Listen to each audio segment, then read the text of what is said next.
आज आप लोग को मैं बहुत ही अच्छा मैजिक बताने जा रहा हूँ, लेकिन ये जो मैजिक है इसको सीखा नहीं जाता, इसे पढ़ा जाता है।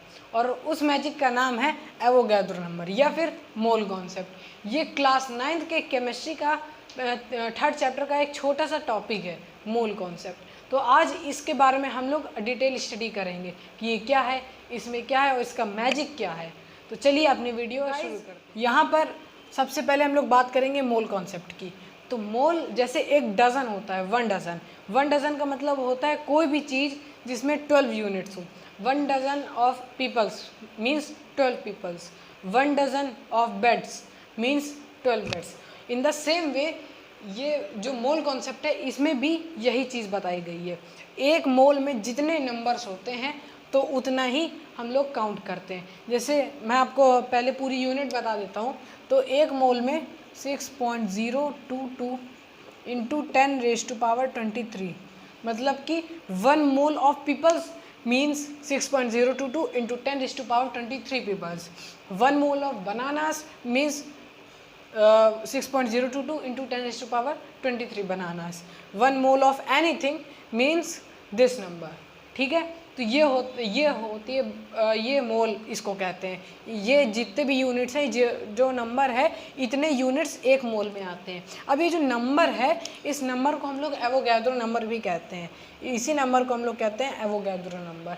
अब इस नंबर का मैजिक क्या है और ये कहाँ पर यूज़ होता है। अब पहले क्वेश्चन तो ये उठता है कि हमको इतने बड़े नंबर की ज़रूरत क्या है। तो देखिए, ज़रूरत यहाँ पर है, जब भी हम लोग एटम्स या मॉलिक्यूल्स की बात करते हैं तो उसमें बहुत ही बड़ी हम लोग को यूनिट चाहिए होती है। जैसे अगर मैं बात करूँ 1 लीटर ऑफ एयर, तो एयर में सब कुछ आता है, मिक्सचर ऑफ गैसेस। तो 1 लीटर लगभग इतनी एयर। तो इतने एयर में हो सकता है इससे बहुत ही ज़्यादा एटम्स या फिर मॉलिक्यूल्स हो सकते हैं, और हो सकता है इससे कम भी हो सकते हैं। वो अलग अलग डेंसिटी पर डिपेंड करता है।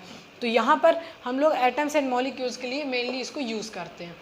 अब इसको कैसे यूज़ करते हैं, जैसे देखिए, जब भी हम लोग कहेंगे 1 mole of hydrogen atoms means H, तो यहाँ पर हो जाएगा 6.022 इंटू 10⁻23 हाइड्रोजन एटम्स। ठीक है, तो इस तरह से हम लोग इसको यूज़ करते हैं।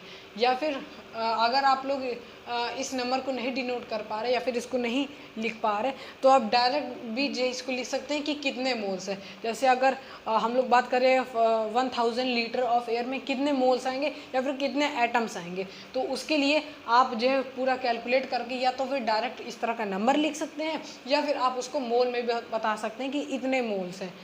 तो अब हम लोग बात करते हैं कि आखिर इसका मैजिक क्या है। तो देखिए, मैजिक ऐसे है, जब साइंटिस्टों को, जो भी केमिस्ट थे, उनको एक बहुत ही बड़ा नंबर चाहिए था इस सारे एटम्स एंड मॉलिक्यूल्स को पता करने के लिए या फिर उनको कैलकुलेट करने के लिए। तो अब उन्होंने दिमाग लगाया कि हमको जब बड़ा नंबर बनाना ही है तो हम लोग ऐसा नंबर बनाए जो कि हमारे लिए थोड़ा यूज़फुल है। जैसे ये एवोगैड्रो नंबर, ये हमारे लिए कितना यूज़फुल है। अब ये यूज़फुल कैसे है, इधर देखिए। अब उन्होंने क्या किया, जो भी केमिस्ट थे जिन्होंने ये एवोगैड्रो नंबर को डिस्कवर किया, उन्होंने कैलकुलेट किया कि 1 ग्राम इज इक्वल्स टू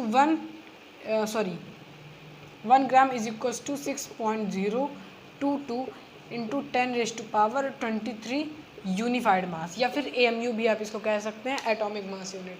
तो अब 1 gram is equals to 6.022 into 10⁻23 unified mass, मतलब 1 ग्राम में इतने यूनिफाइड मास होते हैं।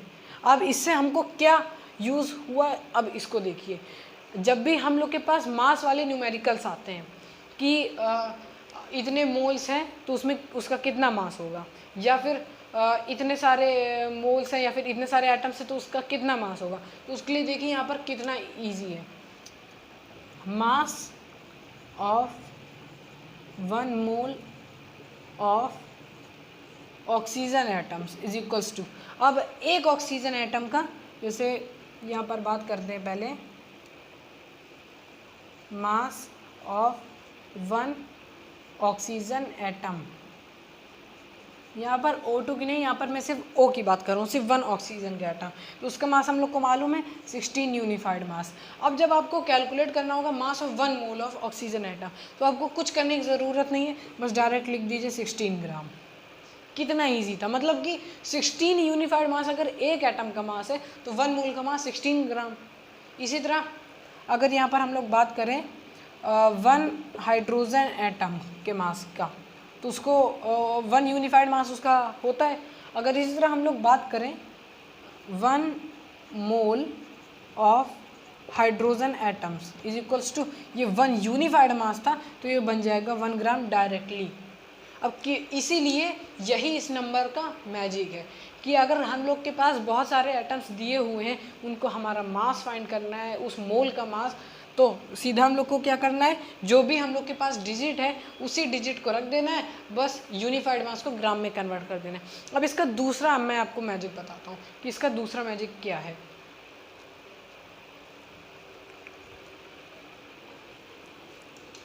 तो यहाँ पर देखिए जो दूसरा मैजिक है वो ये है कि अगर आपको किसी भी एटम का या फिर कोई भी सब्सटेंस अगर आपको उसका मास पता है तो उसमें कितने एटम्स हैं एक्यूरेटली वो पता किया जा सकता है।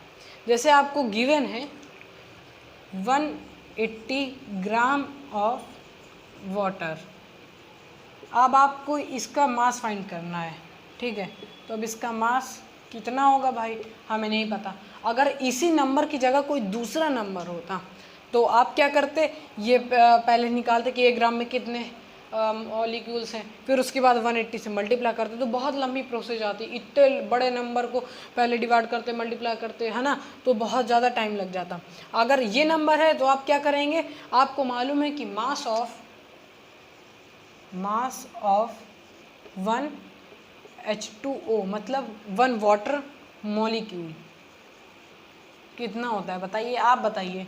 यहाँ पर कितना होता है, हाँ 18 होता है, 18 यूनिफाइड मास। 18 कैसे होता है, H2O हाइड्रोजन का 1 यूनिफाइड मास, 2 हाइड्रोजन है तो 2 यूनिफाइड मास, और ऑक्सीजन का 16 unified mass, 16 + 2 is equals to 18 unified mass. अब आपको दिया हुआ है 180 ग्राम ऑफ वाटर, तो आपको कुछ नहीं करना, आपको बस तुरंत पता है कि 1 mole of H2O molecule is equals to 18 gram.